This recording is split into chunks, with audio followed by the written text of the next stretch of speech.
At 38, my husband believed his teenage son over me and dragged me out into a freezing Chicago blizzard. He threw my purse into the snow, calling me a broke parasite who would not survive the night without his money. 3 hours later, a phone call from the police department shattered his smug reality. When he arrogantly strutted into the precinct expecting to bail his son out of trouble, he froze in absolute horror at who was sitting across from the chief of police. My name is Caroline, and I am 34 years old. I am a corporate restructuring specialist, which means I buy out bad debt and liquidate failing companies for a living. For 3 years, I hid my immense wealth to play the perfect wife to David, a man who thought his title as a logistics CEO made him a king. I endured his condescension and his family's disrespect to maintain the illusion of a happy home. But tonight, he crossed a line that could never be uncrossed. "Get out of my house, you thieving parasite!" David's voice echoed through the grand foyer of our suburban mansion, bouncing off the marble floors. His face was twisted in rage as he held up his $50,000 luxury watch, dangling it right in front of my eyes. He had just pulled it out of the side pocket of my leather tote bag. Standing behind him was Mason, his 17-year-old son. Mason was clutching his stomach, pretending to hyperventilate through fake tears. "I saw her slip it into her bag, Dad." Mason sobbed, rubbing his eyes. "I swear I saw her do it. I tried to stop her and she shoved me against the wall." I looked at the teenager, noting the dilated pupils and the slight tremor in his jaw. Mason had been stealing from his father for months, pawning off expensive electronics to fund his illicit habits. Every single time he blamed the cleaning staff or the landscapers. Tonight he decided to frame me. "David, this is ridiculous," I said, keeping my voice perfectly calm. "Why would I steal your watch? Just look at the hallway security cameras. The lenses point directly at the master bedroom door. You will see Mason sneaking in there 10 minutes ago while I was downstairs making tea." David did not even glance at the camera tucked in the corner of the ceiling. He did not care about the truth. He only cared about protecting his delinquent son and finding another excuse to belittle me. "Do not you dare accuse my son of lying to cover up your greed," David snarled, stepping dangerously close to me. "I should have known better than to marry someone with your pathetic middle-class background. I pulled you out of your tiny apartment. I gave you luxury you could never afford on your boring little corporate salary. And this is how you repay me. By stealing from the man who rescued you." He did not know that my boring little salary was just a cover for the massive private equity fund I controlled. He did not know that the luxury he bragged about was funded by loans his failing company was defaulting on. Before I could utter another word, David lunged forward. His large hand clamped down on the collar of my silk blouse. He yanked me toward the heavy oak front door, tearing the fabric of my shirt. "Dad, wait. She has my car keys," Mason yelled from the stairs, wiping away his fake tears with a smirk. David ripped my purse from my hands. He dug through it, pulling out my wallet, my house keys, and my primary credit cards. He tossed the empty bag onto the porch, then shoved me violently outward. I stumbled backward, my bare hands hitting the icy concrete. The freezing Chicago blizzard whipped across my face, instantly numbing my cheeks. The temperature was 10 degrees below zero, and I was wearing nothing but a thin silk blouse and indoor trousers. "Let us see how long you survive out there without my money to keep you warm," David shouted, standing in the doorway. He looked down at me with absolute disgust. "Do not bother coming back. I am filing for divorce in the morning and making sure you walk away with absolutely nothing." The heavy door slammed shut. The deadbolt clicked into place. Inside the warm house, I could hear Mason laughing loudly. They expected me to pound on the glass. They expected me to cry, to beg for a coat, to plead for my credit cards so I could book a cheap motel. David needed to feel powerful, and breaking me was his favorite way to do it. I did not shed a single tear. I slowly stood up, brushing the snow off my bare arms. The freezing wind sliced through my clothes, but the fire burning in my chest kept me perfectly steady. I reached into the hidden lining of my torn purse, a pocket David had completely missed in his arrogant haste. I pulled out a sleek black smartphone. It was my secondary secure line, the one I used exclusively for high-level corporate acquisitions. I dialed my wealth manager. He answered on the first ring. "It is Caroline," I said, my breath pluming in the freezing air. "The Vanguard Logistics portfolio, The debt we have been holding off on. Pull the trigger. I want full controlling interest by tomorrow morning. Buy it all. Consider it done, he replied without hesitation. Are you all right? You sound like you are outside. I am perfectly fine, I said. Send a secure armored vehicle to my home address immediately. I have a very busy night ahead of me. I ended the call and looked up at the master bedroom window. The lights were on. David was probably pouring himself a glass of expensive scotch, toasting his own perceived dominance. He truly believed he had just thrown a helpless, dependent woman out into the cold. He had no idea he had just evicted his biggest creditor. 3 hours later, the warmth of the roaring fireplace in my presidential suite at a luxury downtown hotel was a stark contrast to the blizzard outside. I was dressed in a tailored charcoal suit, sipping a cup of hot espresso, when my secure phone lit up. My legal team had been monitoring police scanners and emergency dispatch units all night, waiting for the inevitable. The notification on my screen was brief but devastating. Mason had waited until David fell asleep. He had stolen the keys to David's uninsured sports car and gone for a joyride while heavily intoxicated. The joyride ended when he crashed the luxury vehicle head-on into a parked police cruiser. I set my espresso cup down and smiled. Across town, David was abruptly awakened by his ringing phone. It was the Chicago Police Department. He threw on his coat, grabbed his keys, and rushed out the door, heart pounding with panic. But as he sped toward the precinct, David was not worried about consequences. He was a wealthy CEO. He believed his status, his money, and his arrogance could make any problem disappear. He assumed he would walk into the station, write a massive check, yell at a few officers, and take his son home. He had no idea that the trap was already set. He had no idea that the woman he threw into the snow was currently waiting for him, sitting in the seat of absolute power. David tore into the parking lot of the Chicago Police Department precinct in his heavy sport utility vehicle, sliding over a patch of black ice before slamming the car into a spot clearly marked for the precinct captain. He killed the engine and stepped out into the biting wind. The blizzard was still raging, dumping inches of fresh snow onto the pavement, but David barely felt the cold. He was practically vibrating with a toxic mix of annoyance and rage. Underneath that anger was a deep-seated arrogance that had guided his every action for years. In his mind, this phone call from the police was just another minor inconvenience caused by a reckless teenager. It was a simple misunderstanding he could quickly squash with his heavy checkbook and his impressive corporate title. He adjusted the collar of his expensive cashmere coat and marched through the double glass doors of the station, fully expecting everyone inside to immediately drop what they were doing and cater to his demands. The front desk was a chaotic scene filled with the usual late-night winter arrests. Telephones rang constantly in the background, and uniformed officers moved briskly back and forth carrying stacks of paperwork and plastic evidence bins. David pushed his way past a shivering man in handcuffs and slammed his bare palm flat against the high wooden counter. The desk sergeant, a heavy-set man who looked like he had been working a grueling 12-hour shift, slowly looked up from his glowing computer monitor. David did not wait for a polite introduction or even a greeting. He loudly demanded to speak to whoever was in charge immediately.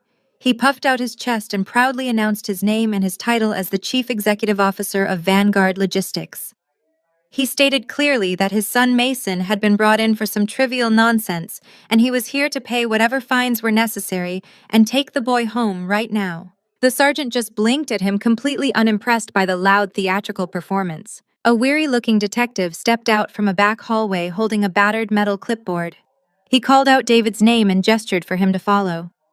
As they walked down the brightly lit linoleum corridor, David continued his highly entitled rant. He complained bitterly about the gross incompetence of the police force for dragging a hard-working executive out of a warm bed in the middle of a dangerous blizzard. He insisted his son was a good kid who was just having a hard night because of a highly stressful domestic dispute at home. He even started rambling about his ungrateful wife, claiming she had stolen a $50,000 luxury watch from his bedroom earlier that evening, causing his vulnerable son undue emotional distress. The detective did not say a single word in response to the rambling complaints. He simply kept walking, leading David toward the interrogation wing, a quiet, secure area consisting of a series of small rooms separated by heavy steel doors and large two-way mirrors.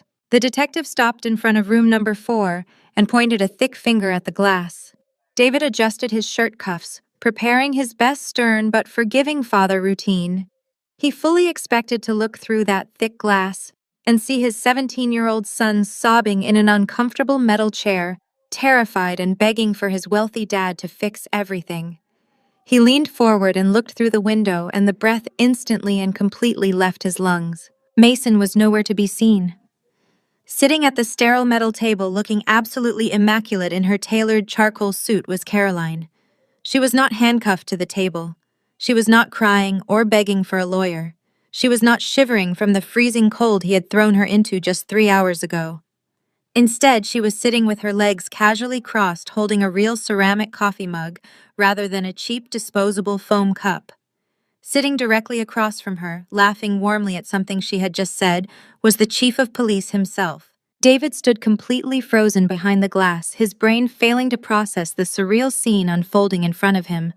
He had personally shoved her out into a blinding blizzard with nothing but a torn silk blouse and bare hands.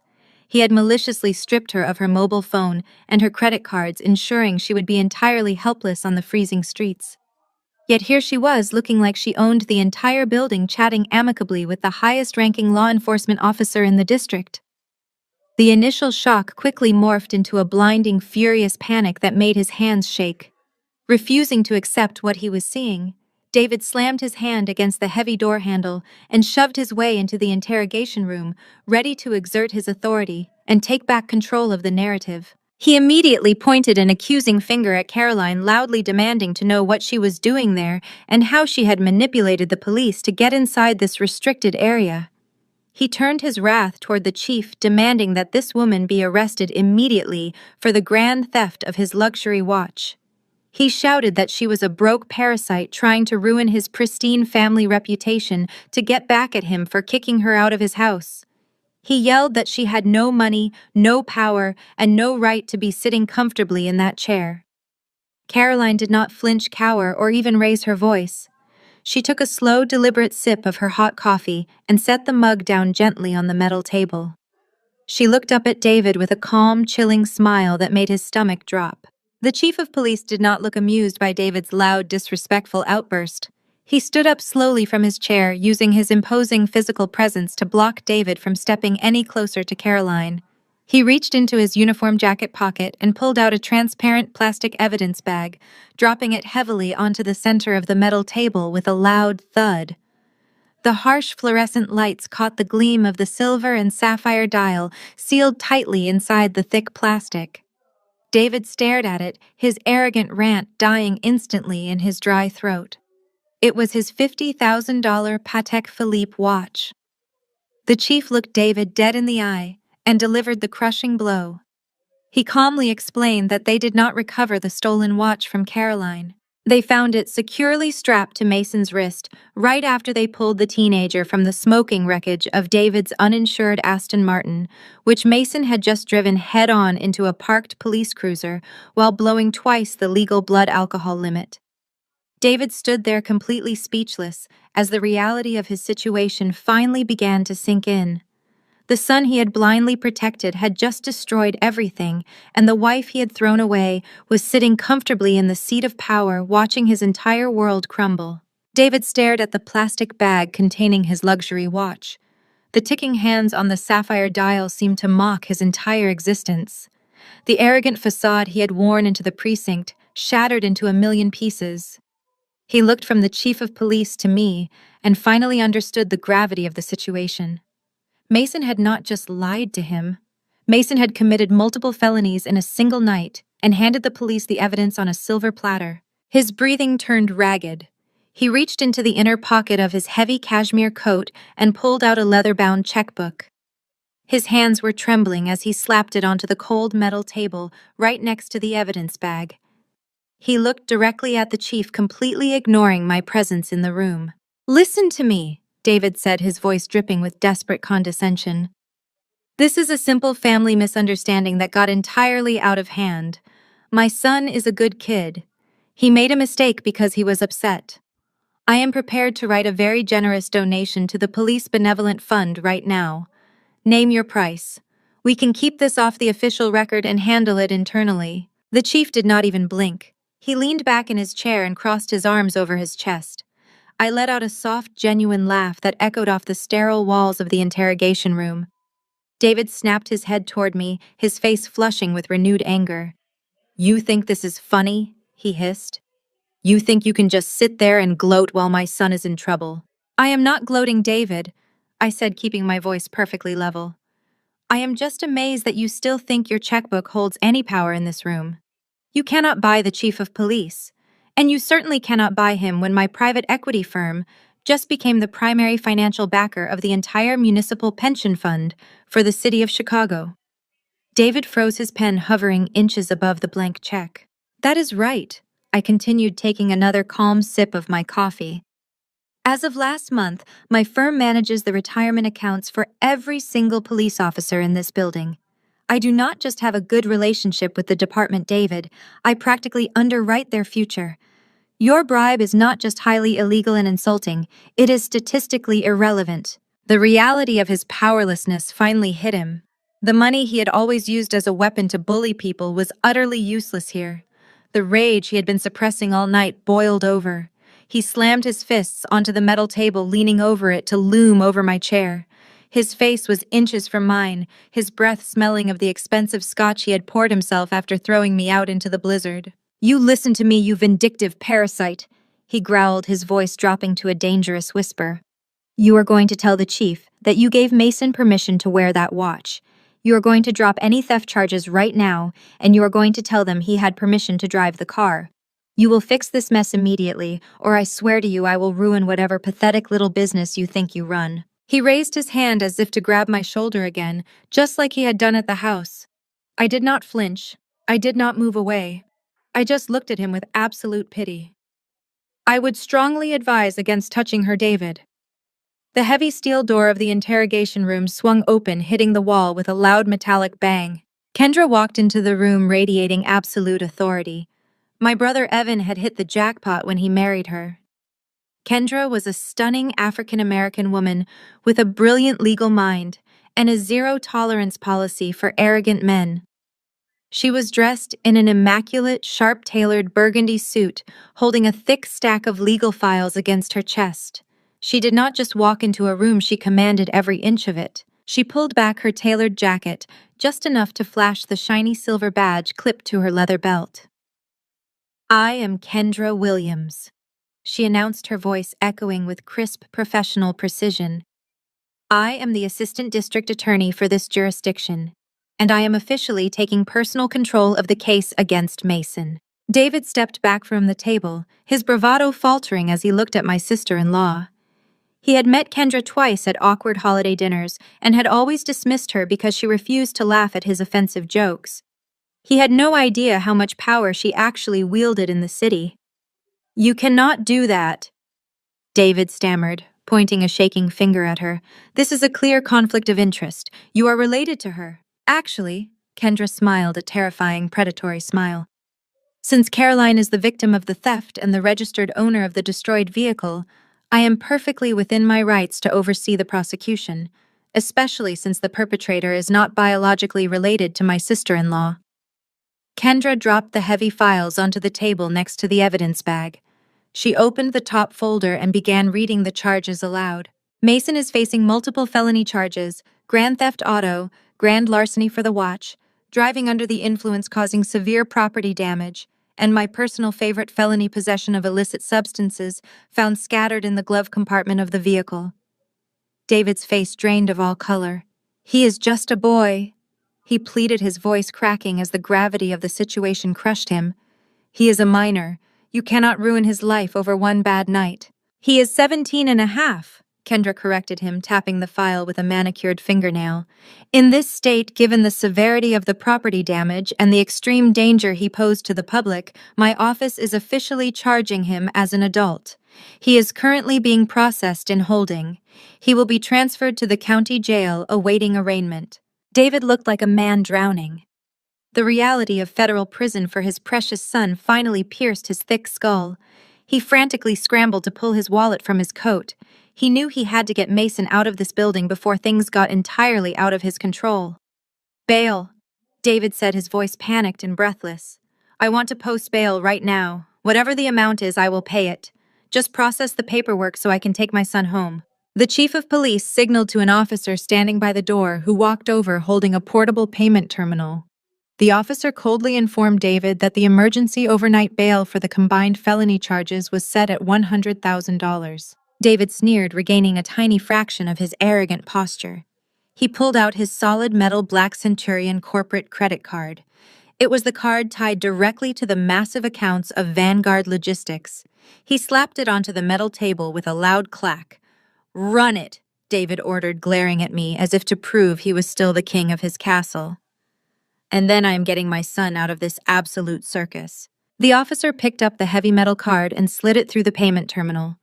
The machine beeped as it processed the transaction. We all watched the small digital screen in absolute silence. A loud, harsh double beep echoed through the quiet room. The officer looked at the screen, then looked up at David with a completely blank expression. "Declined," the officer stated firmly. "Insufficient funds." David stared at the small digital screen of the payment terminal. The bright red letters spelling out the word "declined" reflected in his wide, panicked eyes. He reached out and snatched the heavy metal credit card from the police officer, insisting there must be a clerical error. He shouted that Vanguard Logistics moved millions of dollars a day and his corporate account had an unlimited limit. He demanded the officer run the card again, claiming the machine was obviously broken. I sat quietly in my chair, enjoying the utter desperation taking over his features. He was completely unaware that I had frozen every single account tied to his name the moment my firm executed the hostile corporate takeover. The money he thought gave him absolute power was currently locked behind firewalls he could never breach.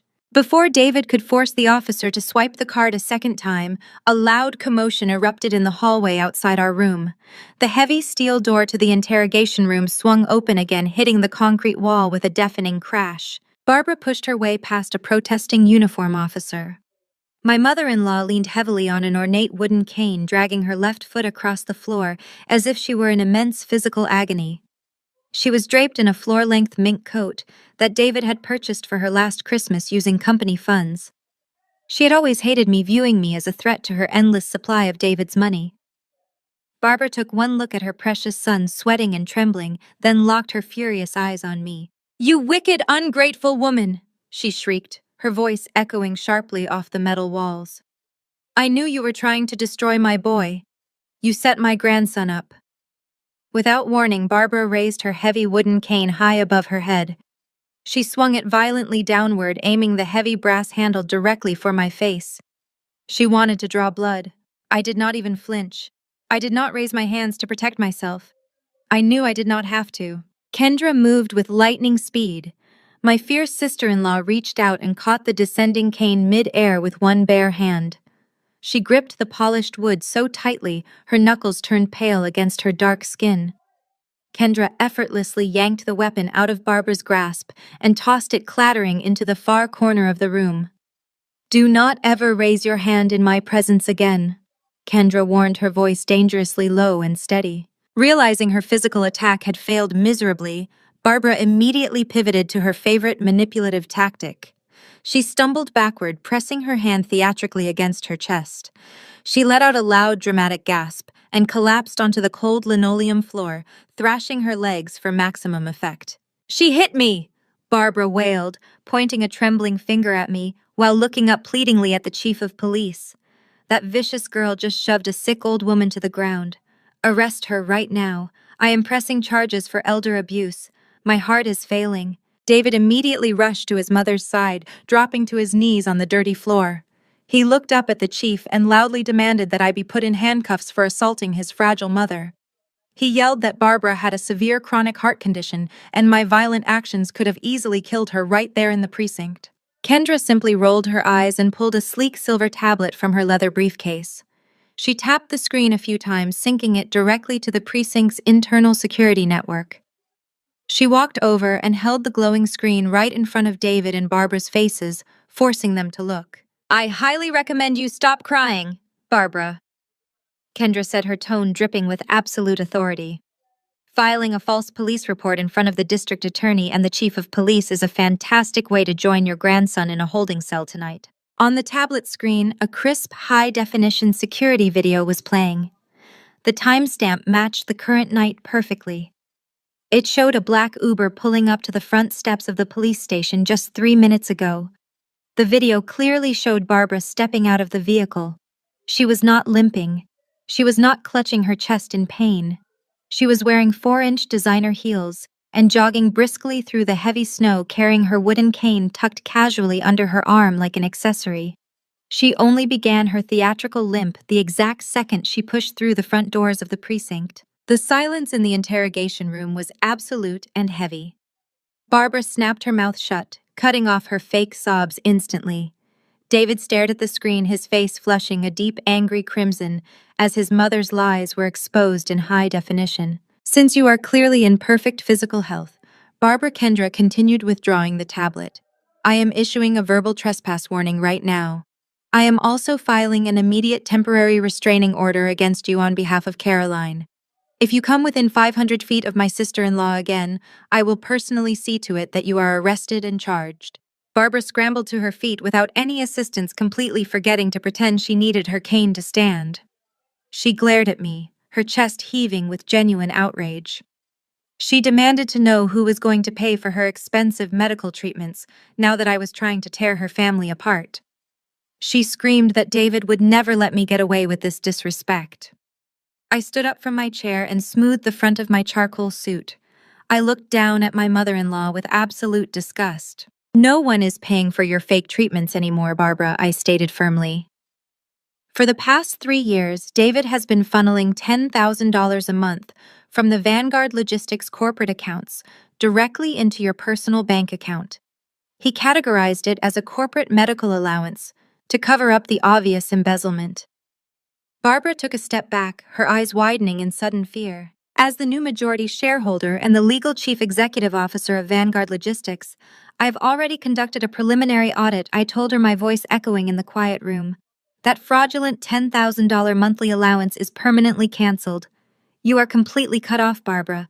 You will not get another single dime of my money to fund your luxurious lifestyle. Barbara began hyperventilating for real this time, realizing her endless cash cow was dead. She grabbed David's arm, shaking him and demanding he do something to fix this nightmare. But David was completely broken. He was sweating profusely, his expensive tailored suit clinging to his damp skin.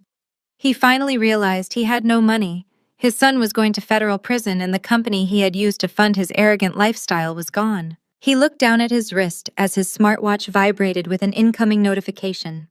At the exact same moment, the iPad sitting on the desk, which Kendra had synced to the evidence database, and David's connected corporate cloud account, lit up with the exact same message.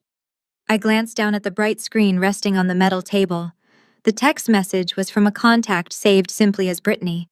I am at the house. Where is my car? I looked up from the screen and locked eyes with David, watching the last remaining shred of his hidden life unravel right in front of him. I watched the color completely drain from David's face as the text message illuminated the glowing screen of the tablet.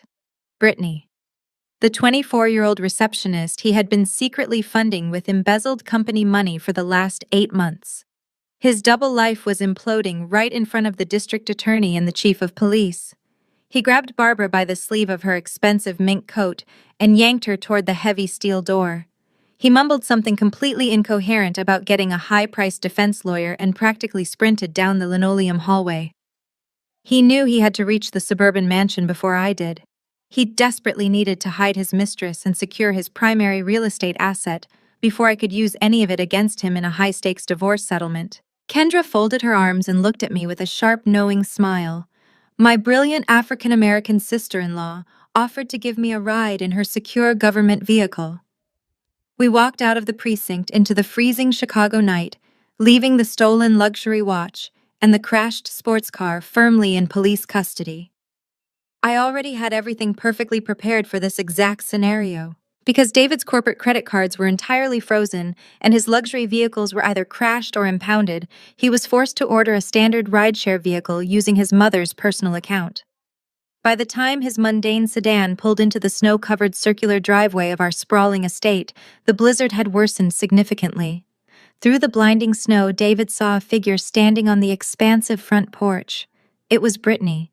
She was wearing a thin designer coat, funded entirely by David's stolen company money, and she was furiously kicking the heavy oak front door with her expensive leather boots. Her cheap pink suitcases were piled haphazardly on the frost-covered welcome mat. David scrambled out of the vehicle and rushed up the icy concrete steps, begging Brittany to lower her voice. He looked around frantically, terrified that the wealthy neighbors would look out their windows and witness his secret mistress throwing a massive unhinged tantrum on his front porch. Brittany completely ignored his desperate pleas and started screaming at him. She demanded to know where the Aston Martin was and furiously complained that the spare house key he had given her was absolutely useless. She yelled that she had been freezing out in the dangerous storm for 20 minutes because the locks had been completely changed. David pulled his own heavy brass key from his coat pocket and jammed it into the deadbolt. He twisted it hard, but the solid metal refused to budge. The entire internal locking mechanism had been electronically swapped. Suddenly, a sharp electronic chime echoed from the smart home security panel mounted beside the door. The heavy oak door unlatched with a loud mechanical click and swung open slowly. Warm air from the house rushed out to meet the freezing blizzard. I was sitting comfortably in the grand foyer, positioned perfectly in a plush leather armchair, right next to the roaring fireplace. I had arrived 20 minutes before them, riding comfortably in Kendra's heated vehicle. I took a slow sip of hot chamomile tea and looked at the two shivering, miserable people standing on my front porch. David shoved his way inside, pulling Brittany behind him. He aggressively demanded to know how I had managed to change the security codes and physically lock him out of his own house. I set my teacup down on the glass table and smiled a cold, calculated smile. I calmly informed David that he was currently trespassing on private property. David let out a loud, arrogant laugh. He yelled that his name was firmly printed on the property deed, and he had been paying the massive mortgage every single month without fail. I reached into my leather briefcase and pulled out a thick stack of official real estate documents. I took my time explaining the beautiful reality of blind corporate entities to my soon-to-be ex-husband. 3 years ago, when his logistics company first started showing signs of severe financial distress, I knew I had to protect my living situation from his sheer incompetence.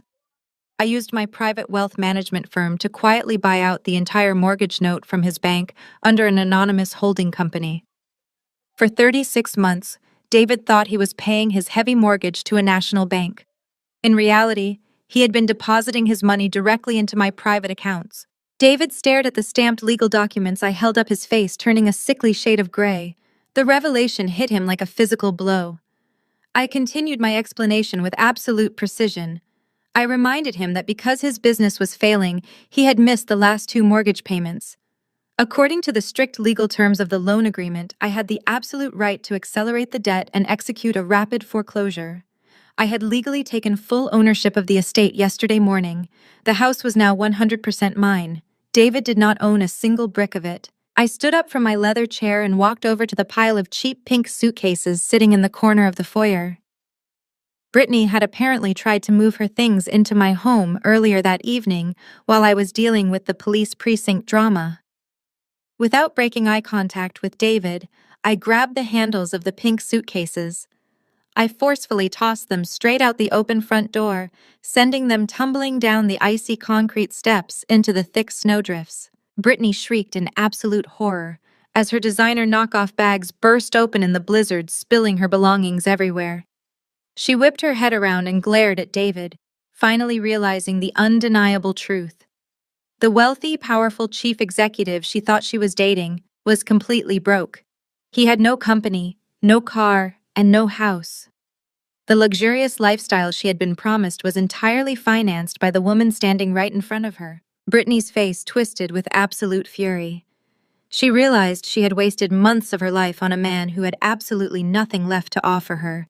She pointed a manicured finger directly at David's chest and screamed at the top of her lungs, "You promised me this house when you framed her!" David went completely pale, his eyes darting toward me in sheer panic as I slowly reached into my pocket, pulled out my phone, and hit record. The morning sun hit the floor-to-ceiling windows of my downtown corporate office. I sat behind my polished mahogany desk, sipping green tea and reviewing the audio file I had recorded on my front porch the night before. Brittany screaming that David promised her my house when he framed me was the perfect piece of leverage. I saved the audio file to 3 separate secure servers and closed my laptop. Right on cue, the heavy glass doors to my executive suite violently swung open. My assistant tried to step in front of the intruder, but David shoved past her with aggressive force. He looked terrible. His expensive suit was wrinkled, his tie was missing, and dark circles hung heavy under his bloodshot eyes. He had clearly spent the entire night scrambling after realizing his bank accounts were frozen, and his mistress had abandoned him in the snow. Despite his disheveled appearance, David wore a manic, desperate smirk. He puffed out his chest and marched directly toward my desk, acting as though he still held absolute authority over my life. I gave my assistant a reassuring nod, signaling that she could leave us alone. She stepped out and closed the glass doors, sealing David and me inside the soundproof office. David did not say a word at first. He simply reached into his jacket and slammed a thick manila folder onto the center of my pristine desk. I did not flinch. I slowly set my teacup down and looked up at him. I asked him what he thought he was accomplishing by breaking into my secure building. David let out a harsh, arrogant laugh. He told me to open the folder and see for myself. He leaned heavily against my desk, crossing his arms with a smug expression of total victory. I reached forward and flipped the manila cover open. Inside was a stack of glossy, high-resolution photographs and printed financial ledgers. I examined them carefully. The pictures showed me handing thick envelopes to men I did not recognize in poorly lit parking garages. The financial ledgers were printed on my firm corporate letterhead, showing massive illegal transfers of money from our clients directly into offshore accounts under my name. It was a completely fabricated narrative. The photos were obviously doctored using cheap digital manipulation. My face had been superimposed onto another woman's body. The bank statements were poorly forged, completely ignoring the basic accounting protocols my firm used. I looked back up at David, maintaining my completely blank expression.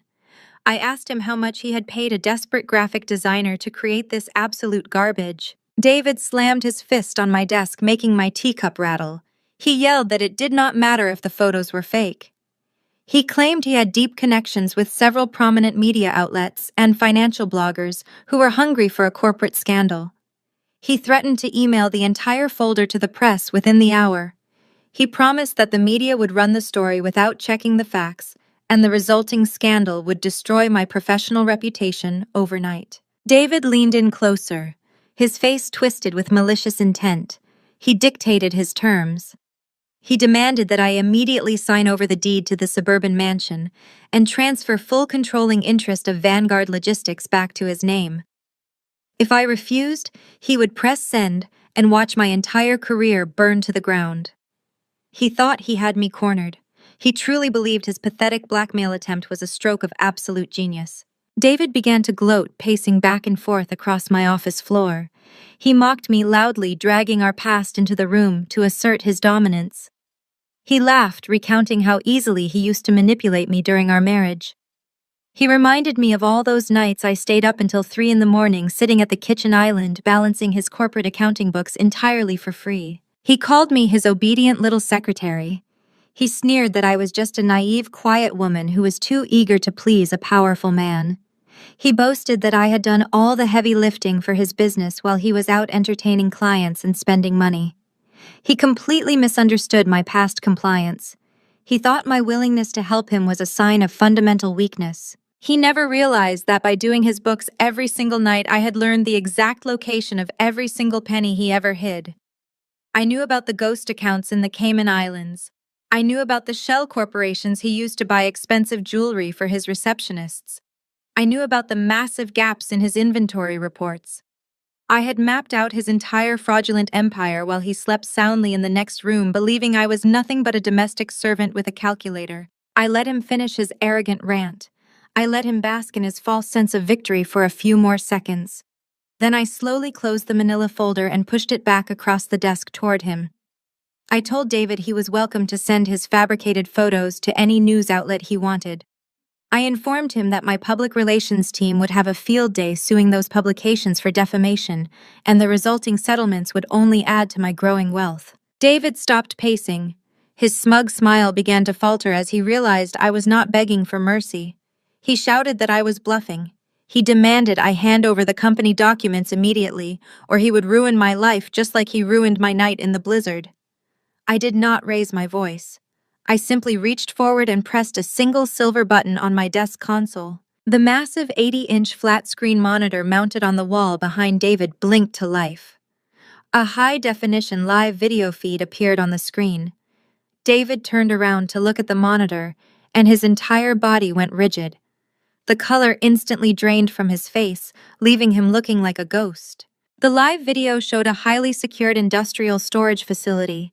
A team of stern-looking men and women wearing dark jackets with bold federal agency acronyms printed on the back were standing in front of a heavy steel roll-up door. Sparks flew across the screen as one of the federal agents used a heavy-duty angle grinder to snap the thick titanium padlocks securing the unit. David recognized the bright yellow numbers painted on that steel door immediately. It was his secret off-site storage unit. I leaned back in my leather chair and steepled my fingers. I calmly explained to David that while he was busy paying a cheap freelancer to Photoshop my face onto fake crimes, I was busy making a phone call to the federal auditors. I told him that I had provided them with the exact address of the storage unit, where he kept his actual secondary ledgers, his hidden cash reserves, and the physical evidence of his massive corporate embezzlement. On the screen, the heavy steel door rolled up. The federal agents flooded into the unit, their flashlights illuminating stacks of illegal financial documents and hidden luxury assets David had hoarded for years. David stood completely paralyzed, staring at the screen as his absolute destruction was broadcast live in high definition. All the air left the room. He reached out and gripped the edge of my desk, his legs trembling so violently he could barely remain standing. He realized in that exact moment that he had not just lost his company and his home, he was about to lose his freedom. David stumbled backward, knocking over a heavy leather guest chair in his frantic haste to get away from the glowing monitor. He did not say another word. He turned and bolted out of my office, sprinting down the glass hallway like a hunted animal. I watched him flee, knowing exactly what his next move would be. A desperate man with zero liquidity and a looming federal indictment only has one single play left. He needed cash, and he needed a high-powered defense attorney immediately. Later that evening, I sat in the expansive living room of my downtown penthouse overlooking the glittering Chicago skyline. My brother Evan sat across from me, tapping rapidly on his high-end laptop. Evan was a top-tier cybersecurity specialist and the absolute best at what he did.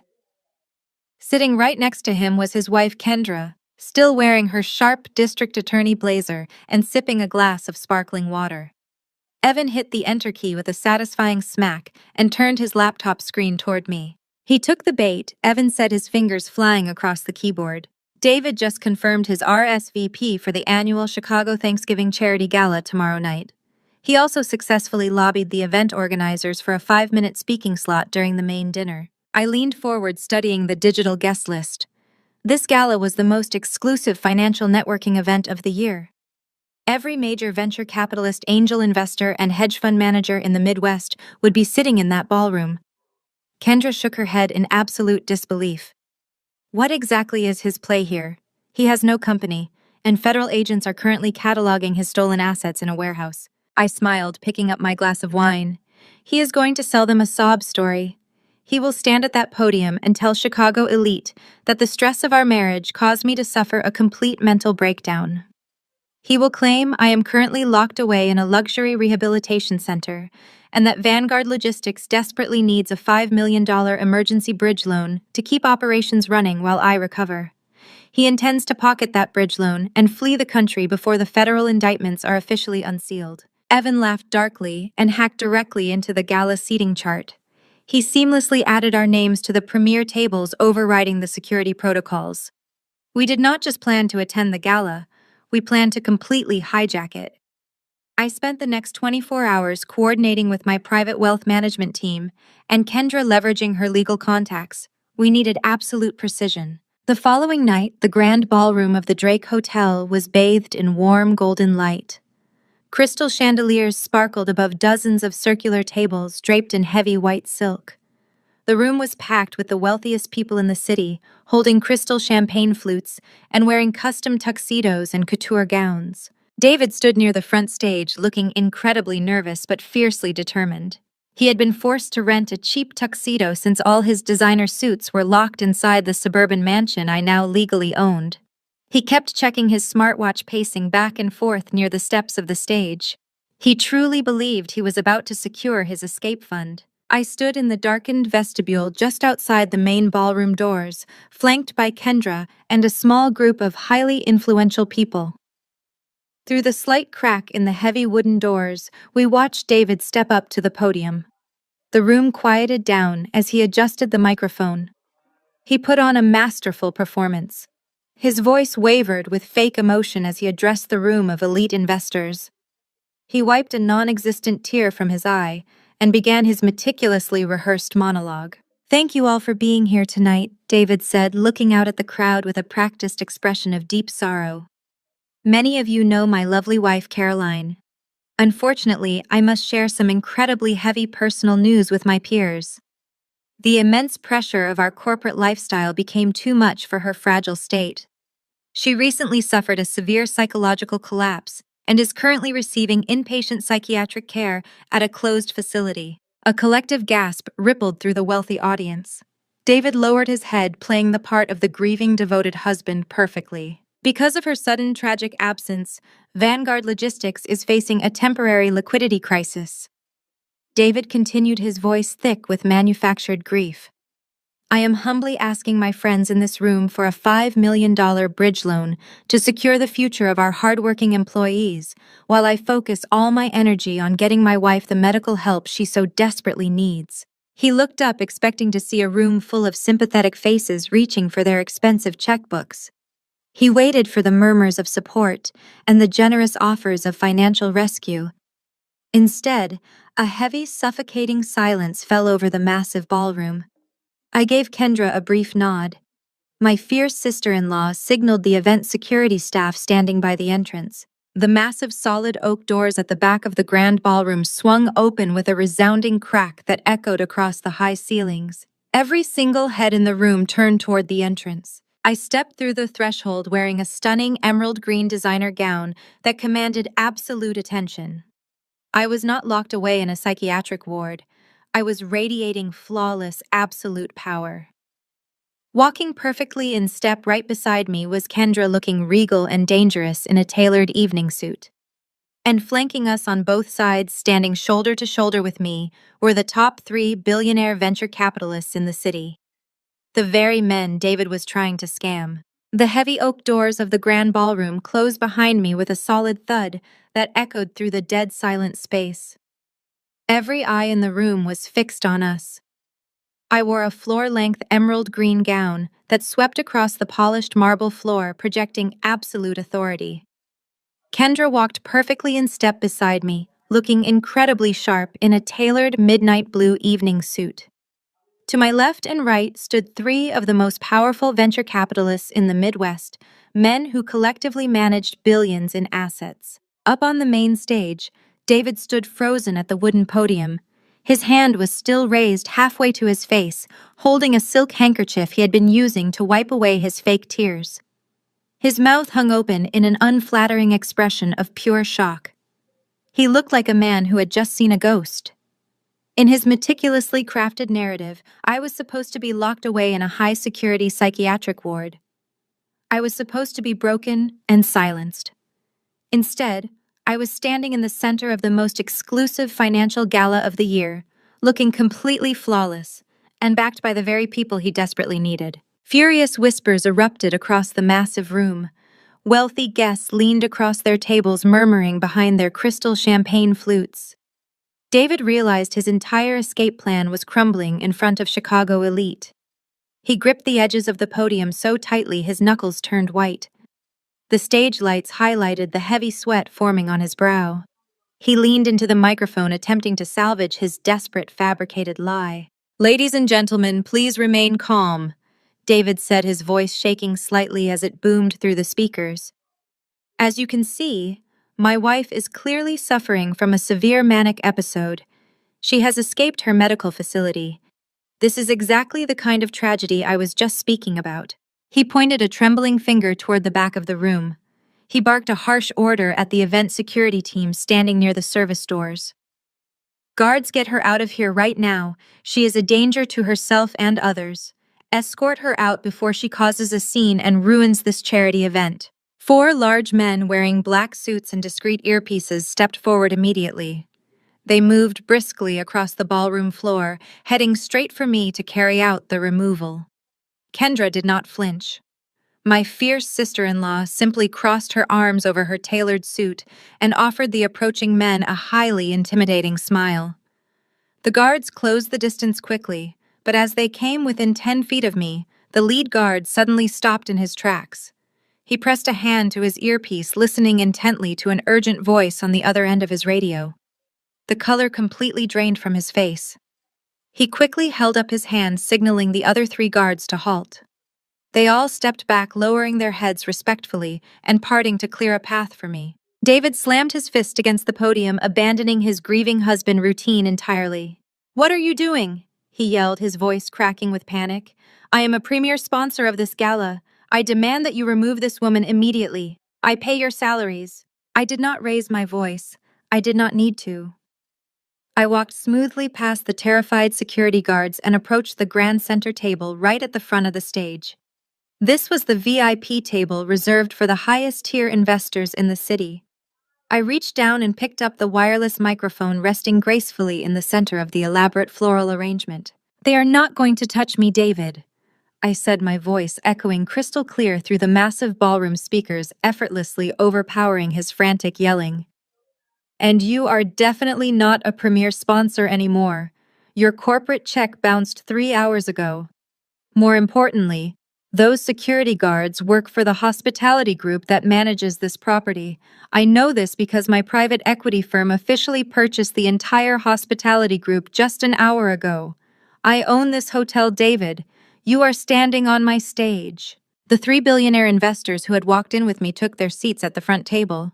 They looked up at David with absolute disgust, openly crossing their arms. The entire room was buzzing now. The false narrative of the poor, struggling husband trying to save his sick wife had instantly evaporated into thin air. David was sweating profusely under the bright stage lights, wiping his forehead with his silk handkerchief. He looked around wildly, searching for any possible exit, but Kendra had already signaled the remaining security staff to quietly lock the heavy ballroom doors. There was no escape. I walked up the short flight of carpeted steps and stepped onto the main stage. My emerald gown trailed elegantly behind me. David backed away from the podium, stumbling clumsily over a thick microphone cord. He looked completely trapped, stripped of his power and his lies. I walked right past him, not giving him a single ounce of my attention, acting as if he were entirely invisible. I stopped at the main audio-visual control console positioned right next to the podium. I opened my small silver clutch and pulled out a sleek metal flash drive. I held it up high so the entire room could see it, catching the light of the massive crystal chandeliers above us. I plugged the drive directly into the main projector system, instantly overriding the gala presentation screen behind me. "You came here tonight to ask these good people for $5 million, I announced, turning to face the captivated crowd of elite investors. "You claimed you needed this massive bridge loan to save your hard-working employees while your wife recovered in a hospital. I think it is time we show your potential investors what they are really funding." I pressed the play button on the control console.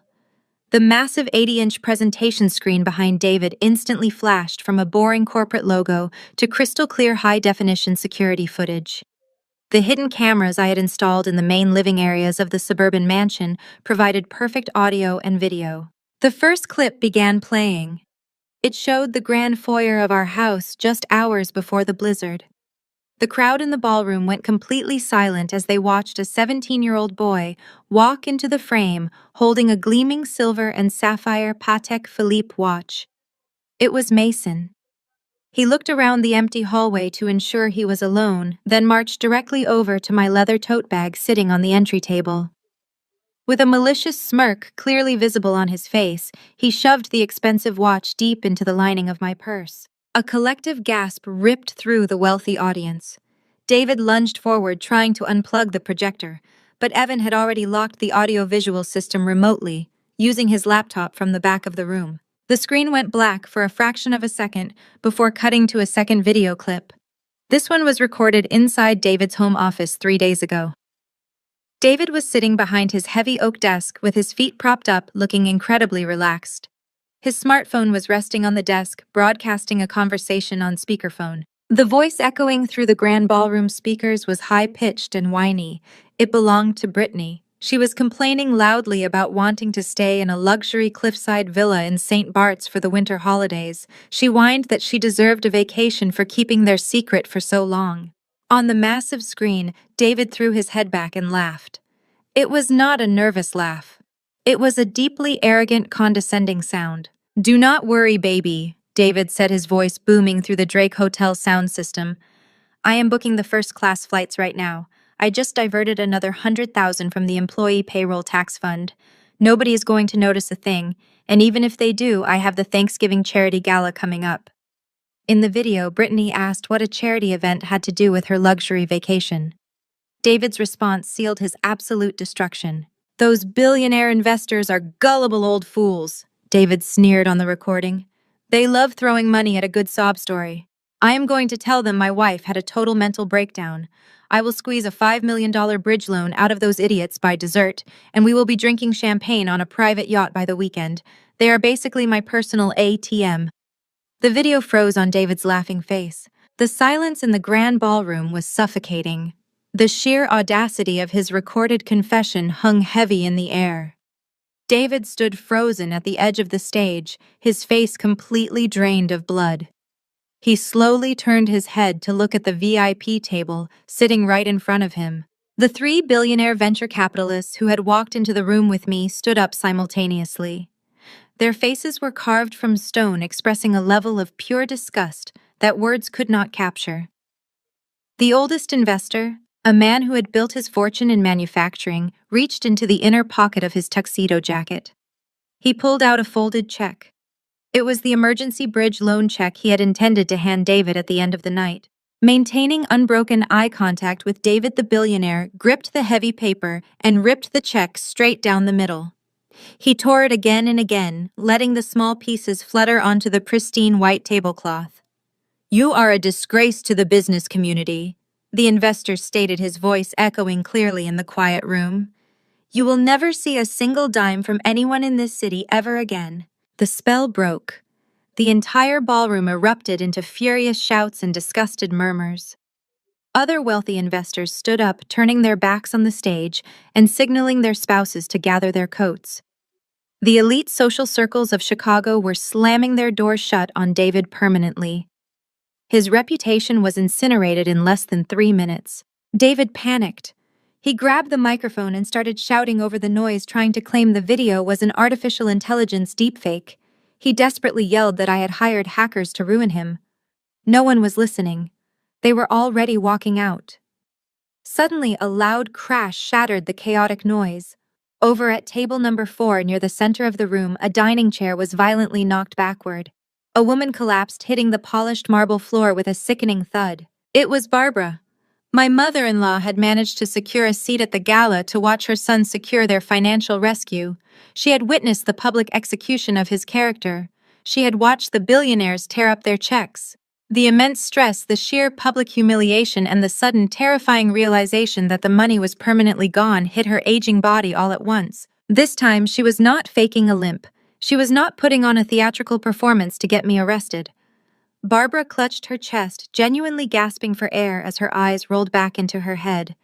She lost consciousness completely. The crowd parted as panicked guests shouted for a doctor. Event staff rushed forward with a medical kit while someone called emergency services. Sirens could be heard in the distance, growing louder as they approached the hotel. David dropped the microphone and leaped off the stage, pushing his way through the crowd until he reached his mother. He dropped to his knees on the marble floor, grabbing her limp hand. Paramedics burst through the heavy ballroom doors, carrying a stretcher and emergency equipment. They quickly pushed David aside to assess Barbara's condition. David looked up from the floor. His eyes darted past the paramedics and locked onto the remaining guests and the hotel security cameras. I watched his twisted mind work processing this new disaster and immediately trying to spin it to his advantage. He pointed a shaking finger directly at me. He shouted at the top of his lungs, claiming that my cruel ambush had just caused his mother to suffer a massive heart attack. He demanded that the paramedics hurry planning to use the tragic hospital scene to manufacture the public sympathy he had just lost in the ballroom. The wail of the ambulance sirens faded as David burst through the sliding glass doors of the Chicago Memorial Hospital emergency room. He was not genuinely worried about his mother.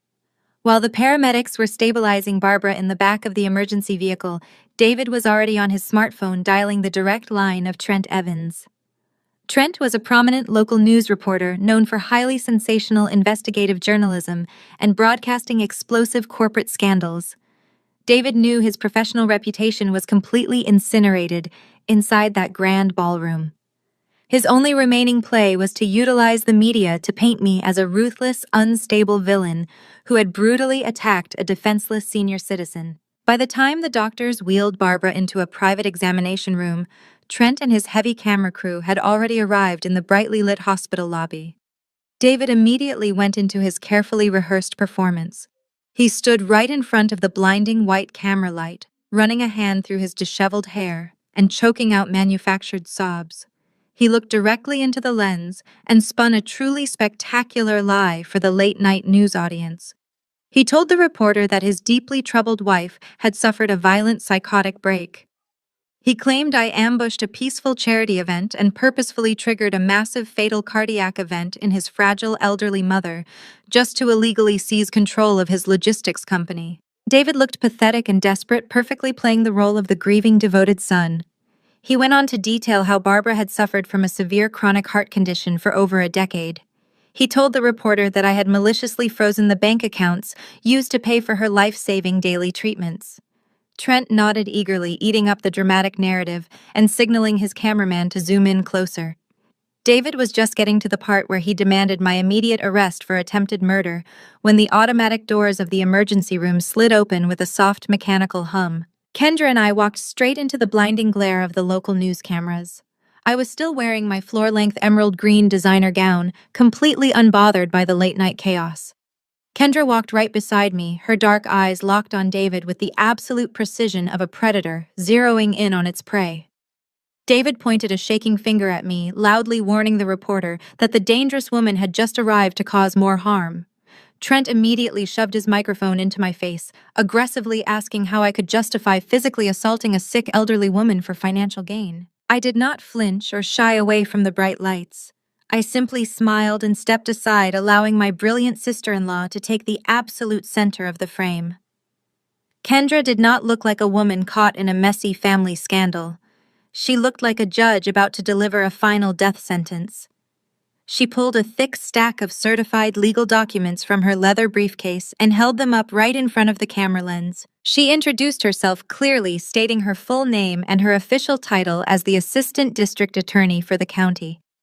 The reporter instantly lowered his microphone, his posture shifting from aggressive accusation to highly attentive journalism. Kendra explained that earlier in the evening, Barbara had attempted to file a formal police report, claiming she suffered from a severe cardiovascular disease to get me arrested.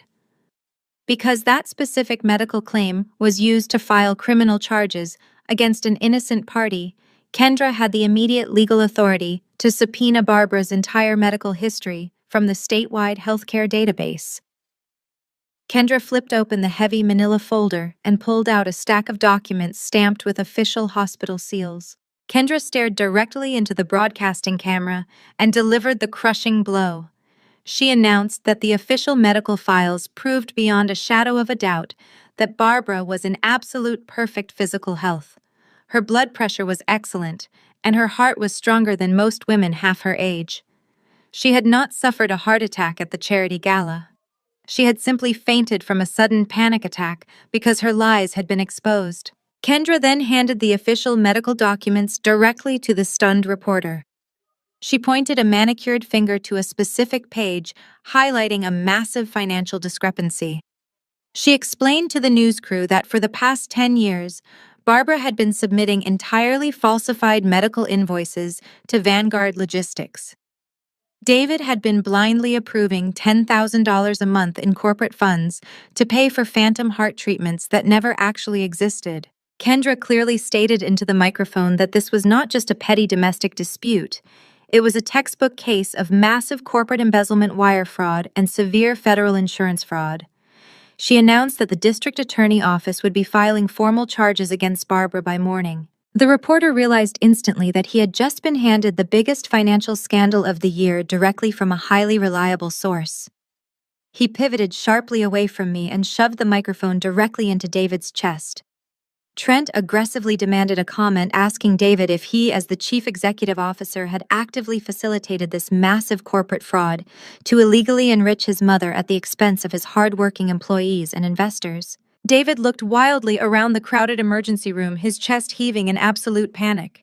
The hospital staff had stopped working and were staring at him. The camera operator moved closer, trapping him against the reception desk.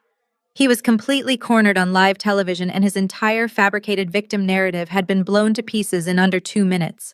Instead of answering the reporter, David raised his hands violently, shoving the expensive camera lens away from his sweating face. He turned and sprinted blindly through the automatic sliding doors, disappearing into the freezing Chicago night, leaving his allegedly dying mother behind. I watched the automatic glass doors of the emergency room slide shut as David disappeared into the freezing Chicago night. The local news cameraman scrambled to pick up his expensive equipment from the tiled floor, while the reporter shouted into his microphone, wrapping up the most explosive live broadcast of his career. I did not bother looking back at the examination room where Barbara was currently being questioned by hospital security and the police. I turned to Kendra, giving my brilliant sister-in-law a brief nod of profound respect. We walked out of the hospital to our waiting vehicle, leaving the smoldering ruins of my husband's public reputation far behind us. The next morning, I sat in my downtown executive suite sipping a cup of hot black coffee. The financial markets were opening, and my team was already busy dismantling the remaining assets of Vanguard Logistics. My secure phone rang, shattering the quiet focus of the room. It was not a corporate client or a wealth manager. It was an automated voice from the Cook County Juvenile Detention Center, informing me that I had an incoming collect call from an inmate. I accepted the charges and pressed the phone to my ear. "Caroline, please do not hang up." Mason's voice came through the receiver, completely stripped of the smug arrogance he had displayed when he helped his father throw me into the blizzard. He was sobbing uncontrollably, his breath hitching in panic. The tough, wealthy teenager act had entirely evaporated after spending just 36 hours locked inside a maximum security juvenile facility. "I need help, Caroline," he cried, his voice cracking. "They took my shoes. The guys in my cell took my shoes and my jacket. It is so cold in here. I keep calling my dad, but his phone goes straight to voicemail. I called his office and the receptionist said the company is gone. Please, Caroline, you have to get me out of here. I am terrified." I listened to him hyperventilate, feeling absolutely no pity. This was the same boy who had maliciously shoved a $50,000 watch into my purse, just to watch me get thrown into the snow. But as a crisis management specialist, I knew exactly how to leverage a desperate asset. "I will be there in 30 minutes, I stated coldly, and disconnected the call. The Cook County Juvenile Detention Center was a bleak concrete fortress that smelled heavily of industrial bleach and stale sweat. I walked through the metal detectors wearing a flawless pearl-white designer suit, my heels clicking sharply against the scuffed linoleum floor. The guards escorted me to a small private meeting room featuring a heavily scratched metal table and 2 bolted-down steel chairs. A heavy iron door on the opposite side of the room buzzed loudly and swung open. 2 large correctional officers escorted Mason inside. I barely recognized my stepson. He was wearing an oversized bright orange jumpsuit that swallowed his thin frame. He was wearing cheap plastic shower sandals instead of the $1,000 designer sneakers his father had bought him last week. His face was pale, his eyes were bloodshot, and he was shivering violently. He took one look at my immaculate white suit and immediately burst into fresh tears. He slumped into the metal chair across from me, crossing his arms tightly across his chest. I am so sorry, Caroline, he wept, dropping his head onto the metal table. I never wanted to do it. Dad made me. He said if I planted the watch, we could get rid of you without giving you a single dime in the divorce. He promised he would bail me out if anything went wrong. Where is he? Why will he not answer my calls? I did not raise my voice. I did not yell or express a single ounce of anger. I simply opened my leather briefcase and pulled out a thick manila folder, placing it squarely in the center of the scratched metal table. Your father is not coming for you, Mason. I said, my voice perfectly level. His company is bankrupt. His bank accounts are frozen by federal authorities. He is currently a fugitive hiding from a massive corporate fraud indictment, and your grandmother was arrested last night for severe insurance fraud. Your father abandoned you the exact second he realized he could not buy his way out of trouble. He chose himself just like he always does. Mason stared at me, his jaw trembling as the horrifying reality of his situation finally crushed him. The invincible, wealthy father he had worshipped his entire life had completely discarded him. I pushed the manila folder across the table toward his shaking hands. My sister-in-law Kendra is the assistant district attorney prosecuting your case, I explained, resting my hands on the table. She has prepared a highly specific legal affidavit inside that folder. It details exactly how your father coerced you into planting that stolen watch to frame me during a hostile divorce. It outlines his explicit instructions and his promise to cover up your crimes. Mason looked down at the folder, terrified to even touch it. If you refuse to sign that paper, Kendra will proceed with charging you as an adult. I continued, staring directly into his panicked eyes. You will face a jury for grand theft auto driving under the influence and felony possession. You will be transferred to a state penitentiary, and you will serve a minimum of 5 years in a facility much worse than this one. I leaned forward slightly, letting the absolute weight of my offer sink in. However, if you sign that affidavit right now, telling the absolute truth about your father, Kendra will formally reduce your charges to a single juvenile misdemeanor. She will drop the adult felonies push for immediate probation and mandate you to a luxury rehabilitation center to get clean. You will not spend another night in this concrete cell. The choice is yours. Mason stared at the legal document, his chest heaving as he processed the monumental decision in front of him.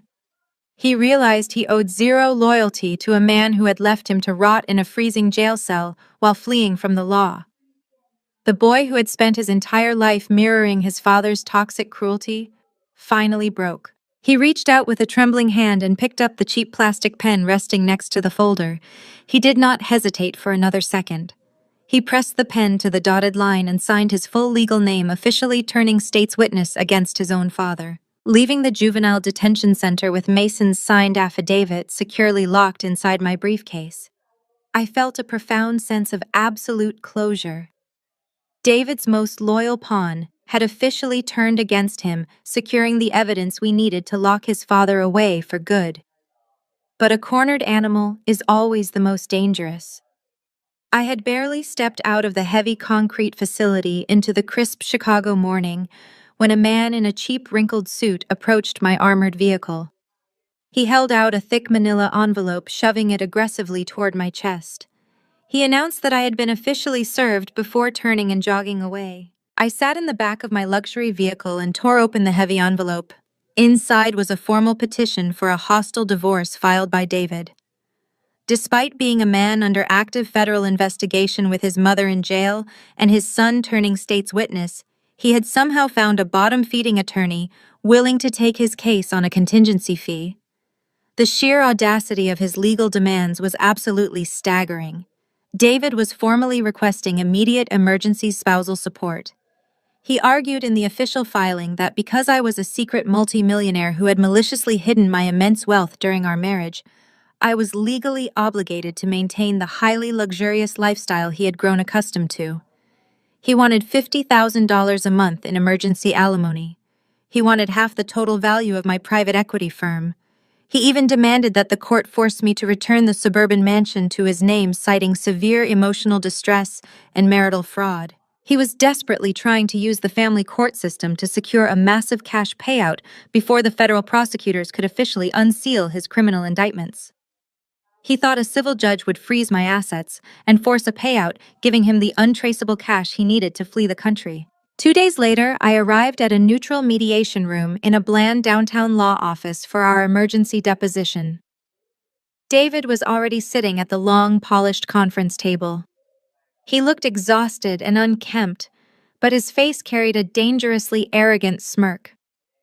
Sitting right next to him was his lawyer, a greasy man named Todd, who wore an ill-fitting suit and cheap cologne that completely filled the small, windowless room. David glared at me as I took my seat across from him, folding my hands neatly on the table. He genuinely believed he had found the ultimate legal loophole. Todd opened a thick leather binder and immediately went on the offensive.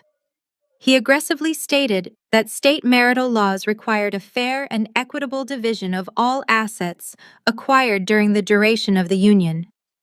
He pointed his cheap plastic pen directly at my face, accusing me of extreme financial infidelity.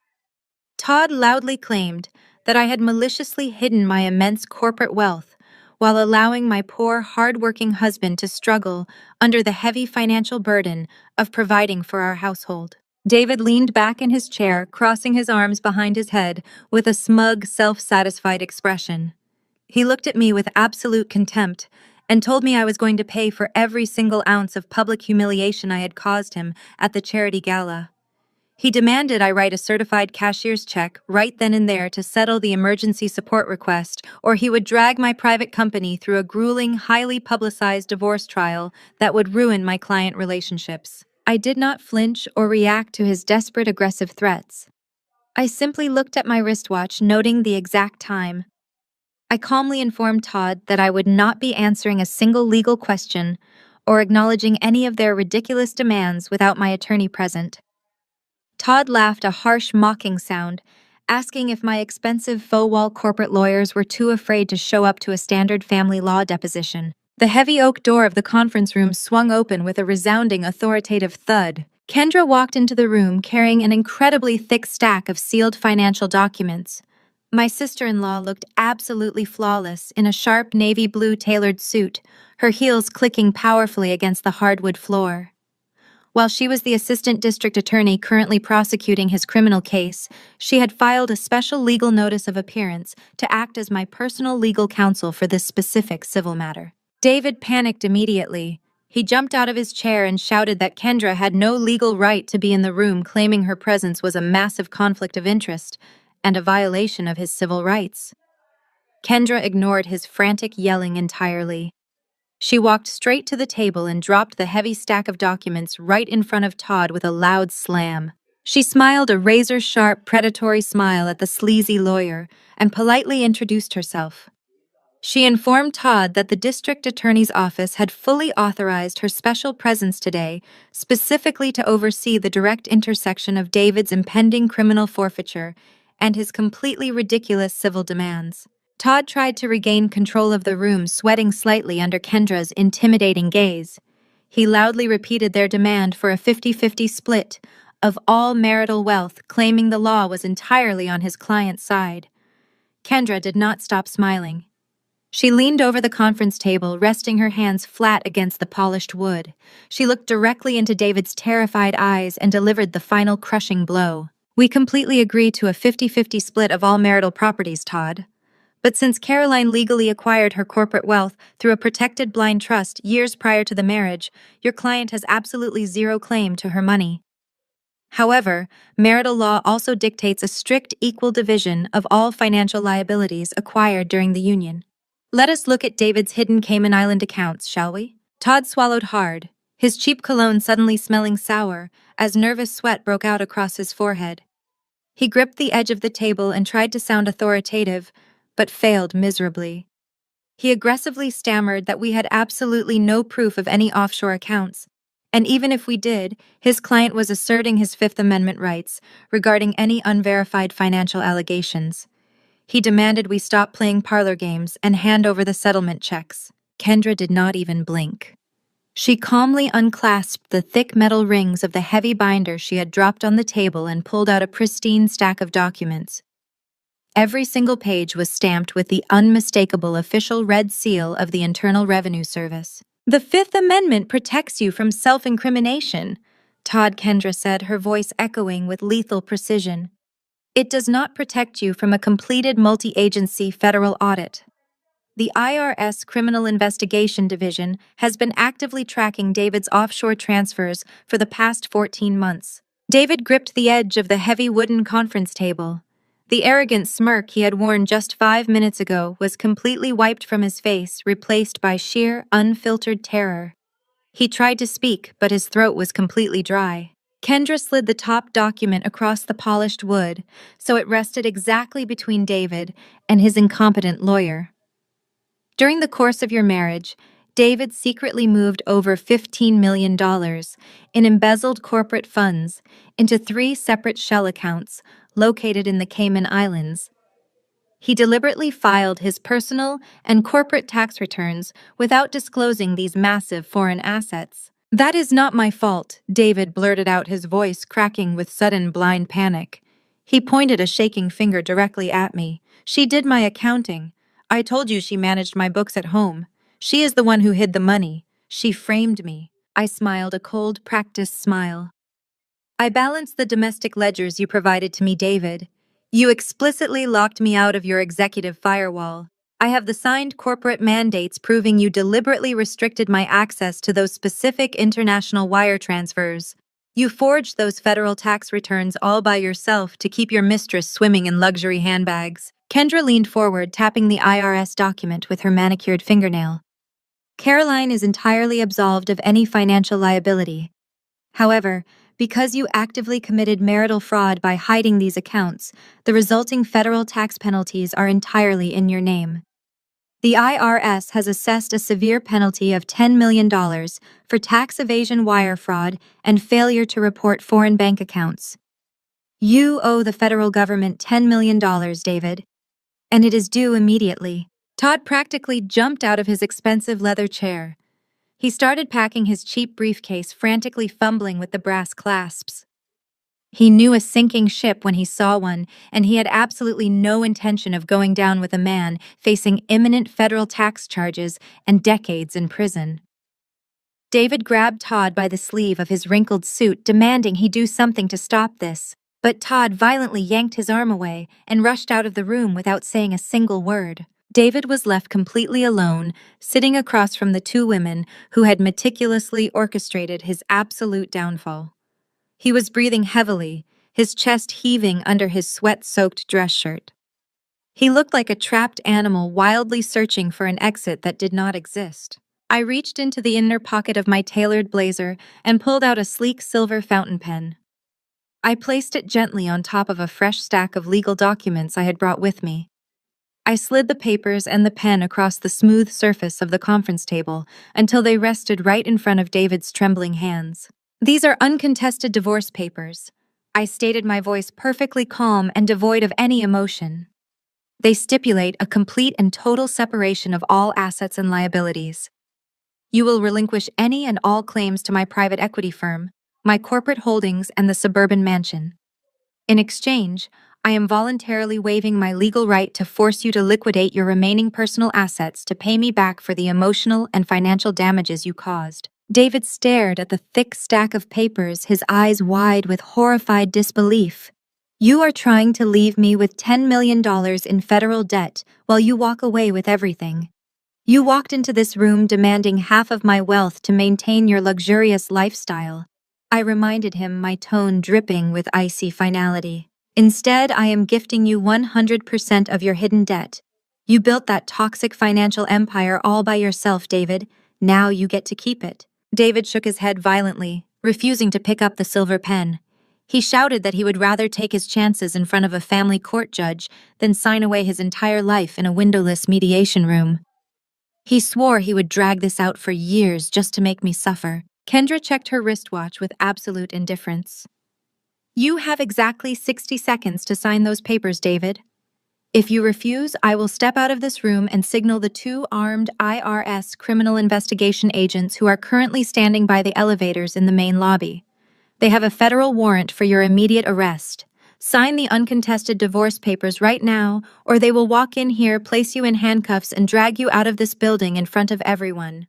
The absolute reality of his situation finally crushed him. He was completely out of options, out of money, and out of time. The man who had confidently thrown me into a blinding blizzard just a few weeks ago was now sobbing quietly in a sterile conference room. His hands shook so violently he could barely grip the silver pen. He pressed the nib to the thick paper and signed his name at the bottom of the divorce decree.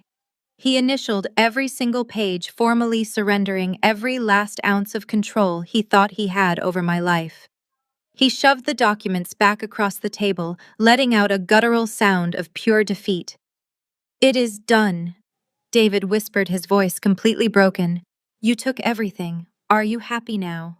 I did not bother answering him. I simply picked up the signed documents, slid them neatly into my leather briefcase, and stood up from the table. Kendra and I walked out of the conference room, leaving him sitting entirely alone in the suffocating silence. David dragged himself out of his chair a few minutes later. His legs felt like lead as he slowly walked down the long corridor toward the firm's main lobby. He desperately needed to get outside to breathe some fresh air and figure out how he was going to survive a massive federal tax indictment. He thought the absolute worst part of his day was finally over. He pushed through the heavy glass doors into the main reception area and immediately froze. Sitting on a plush velvet sofa in the center of the lobby, furiously tapping her foot against the marble floor, was Brittany. His 24-year-old former mistress looked up as he entered, her eyes burning with pure, unadulterated rage. Standing right next to her, holding a thick stack of legal documents, was a tall, broad-shouldered process server. Brittany pointed a manicured finger directly at David's chest. "That is him," she snapped, her voice carrying across the entire lobby. The process server stepped forward, blocking David's path to the exit, and shoved the heavy stack of papers forcefully against his chest. The heavy stack of legal documents hit David square in the chest, causing him to stumble backward on the polished marble floor of the law firm lobby. The process server did not say a single word. He simply turned around and briskly walked out the revolving glass doors, leaving David staring down at the thick binder in his trembling hands. Brittany took a step forward, her designer heels clicking sharply. Her face was flushed with intense anger, and her eyes were filled with a mix of betrayal and sheer panic. She pointed a manicured finger directly at David, demanding an immediate explanation. She screamed that she had just been served with a 24-hour eviction notice for her luxury downtown apartment. She yelled that every single credit card he had given her had been completely declined at the boutiques that morning. David frantically looked around the crowded lobby. Several high-powered attorneys and wealthy clients had stopped walking and were openly staring at the escalating drama. He grabbed Brittany by the elbow, trying to drag her toward the exit doors while violently shushing her. He hissed through clenched teeth, commanding her to lower her voice and stop embarrassing him in public. Brittany aggressively yanked her arm out of his grasp. She was not going to be silenced. She shouted that she had just discovered he took out 2 massive personal loans using her social security number without her permission. The documents the process server had just shoved into his chest were her official lawsuit against him for severe financial fraud and intentional infliction of emotional distress. She demanded he transfer the cash he had promised her to keep quiet about his hidden assets right this second. David lost whatever tiny shred of sanity he had left. The crushing weight of the federal tax penalties, the loss of his logistics company, and the absolute humiliation of the divorce settlement boiled over into blind, violent rage. He blamed Brittany for spending the money that could have saved him. He blamed her for demanding the luxury lifestyle that led to his embezzlement. Without warning, David raised his hand and slapped Brittany violently across the face. The sharp, sickening sound of flesh hitting flesh echoed loudly across the high ceilings of the marble lobby. Brittany gasped in shock, stumbling backward and pressing a trembling hand to her rapidly bruising cheek. Tears of genuine pain and absolute disbelief welled in her eyes. I was standing near the mahogany reception desk, pulling on my tailored wool coat, preparing to leave the building with Kendra. I saw the entire physical altercation unfold. Brittany had willingly participated in the destruction of my marriage. She had gladly spent the money David stole from his company. I had absolutely no love or sympathy for the 24-year-old mistress, but I have a strict zero-tolerance policy for domestic violence. No man will ever strike a woman in my presence and walk away unpunished. I dropped my wool coat onto the reception desk and marched directly across the lobby. My stride was fast and purposeful. David raised his hand again, ready to strike the terrified younger woman a second time. I stepped right between them, placing my body firmly as a human shield in front of Brittany. I looked David dead in the eye, my voice dropping to a dangerously quiet pitch. I told him if he moved his hand one more inch, I would personally ensure he left this building in a body bag.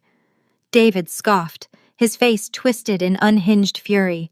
He lunged forward, trying to aggressively shove me out of his way so he could reach Brittany. He never even got close. 3 massive building security guards who had been sprinting across the lobby, the exact second the first slap occurred, tackled David simultaneously. They hit him with the force of a freight train, driving his shoulders hard into the cold marble floor. David shouted in pain as one of the guards firmly pinned his arms behind his back, pressing a heavy knee directly between his shoulder blades. Kendra walked up beside me, pulling her mobile phone from her sharp navy blue suit pocket. My brilliant African-American sister-in-law looked down at David, struggling pathetically against the security guards. "That is a textbook case of physical battery," Kendra announced, her voice ringing with absolute legal authority. "Striking a woman in the face in front of an active prosecutor and 20 reliable witnesses is certainly a bold legal strategy, David. I am dialing the police dispatch right now. We will just add aggravated assault to your growing list of federal indictments." David squirmed against the marble floor, realizing he had just handed the district attorney the easiest assault conviction of her entire career. I turned my back on my ruined ex-husband and looked down at Brittany.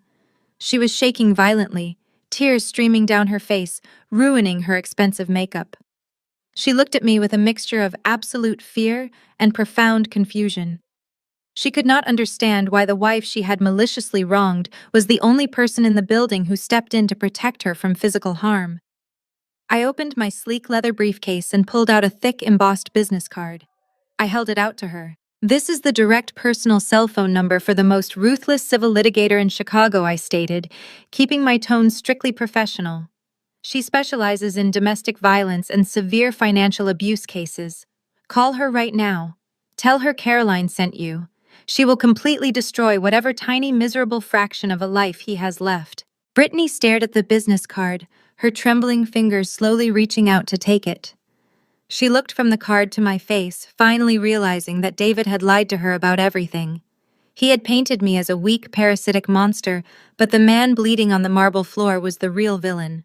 Brittany wiped her tears, taking a deep, steadying breath. A hardened look of pure vengeance replaced the fear in her eyes. She unclasped her designer handbag and reached deep into a hidden zippered pocket. She pulled out a small silver USB flash drive and pressed it firmly into my palm. "Take this," Brittany whispered, her voice shaking but resolute. "I copied his personal laptop while he was sleeping last week. This is David's secondary encrypted ledger. It contains the routing numbers for the offshore accounts the federal auditors missed." I closed my fingers tightly around the cold metal of the flash drive. "He is not going to wait for the federal tax indictment." Brittany continued, looking down at David with absolute disgust.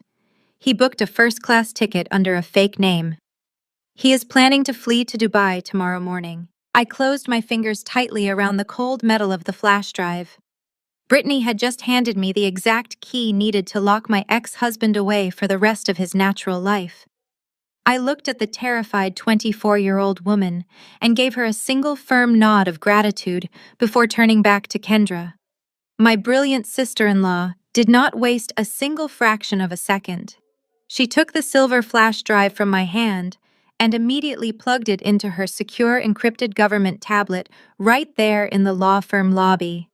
Her fingers flew across the digital keyboard, bypassing David's pathetic amateur security passwords in a matter of seconds. The screen illuminated with row after row of hidden offshore routing numbers and deeply buried corporate transaction logs. But Kendra was not looking at the money. She was looking at the recent activity folder. "There it is," Kendra said, her dark eyes narrowing with intense, predatory focus. "He booked a one-way first-class ticket on Emirates Airlines. The flight departs from O'Hare International Airport at 6 o'clock tomorrow morning. He purchased the ticket using a fraudulent passport under the alias Michael Weston." I checked my wristwatch. It was currently 2 in the morning. David was actively making his final desperate play. He knew the federal tax indictments were looming, and he knew the domestic violence charge I had just orchestrated in the lobby would put an immediate warrant out for his arrest. A cornered rat will always chew off its own leg to escape a trap. David was going to try and slip out of the country before the sun came up. "We need to move right now," I stated, pulling my tailored wool coat tightly around my shoulders. Kendra smiled that terrifying razor-sharp smile of hers. "I will make the calls from the car. By the time David reaches the airport terminal, I will have a federal judge pull him out of the boarding line by his neck." Across the city, David was operating in a state of absolute blinding panic. His face throbbed with a dull, agonizing pain where the building's security guards had forcefully driven his jaw into the hard marble floor. He drove a cheap, rented sedan through the dark, empty streets of Chicago, constantly checking his rearview mirror for flashing police lights. His luxurious suburban mansion was gone. His